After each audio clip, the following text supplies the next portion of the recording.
La Pologne a longtemps été le vilain petit canard de l'Europe en matière d'écologie. Mais aujourd'hui, la Pologne s'engage à son tour sur les énergies renouvelables. Et on peut dire qu'aujourd'hui, aussi en Pologne, on est dans le vent.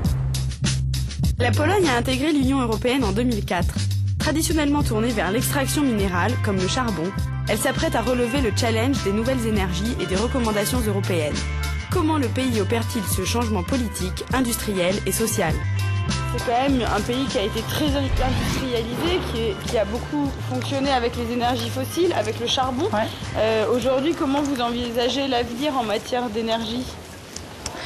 Vous savez, je pense que le charbon est toujours très important pour notre pays et pas seulement pour la Pologne. Mais on est aussi obligé d'avoir de plus en plus d'énergie qui vient de sources renouvelables.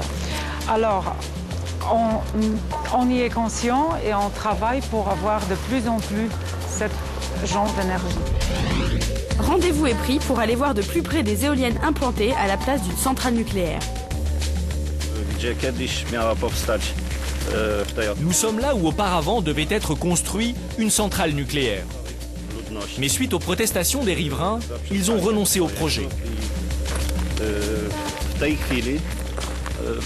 En ce moment, on construit des usines à vent écologiques, des éoliennes, qui ne dérangent pas les gens.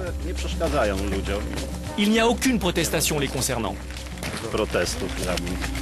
Et la production énergétique permet aux communes environnantes de bénéficier d'une ressource propre et inattendue.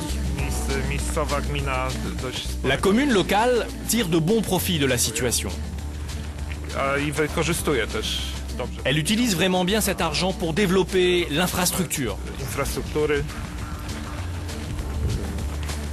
ainsi que les constructions.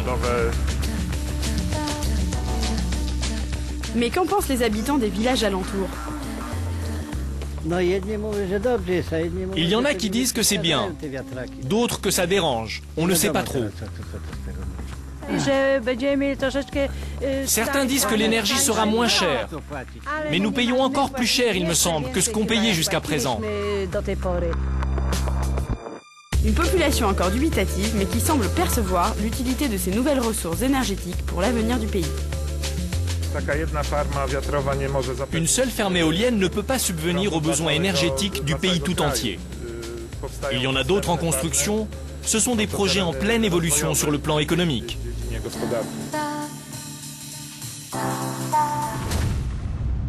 Cette initiative de Marc et Sarah sera-t-elle retenue dans le panorama final ?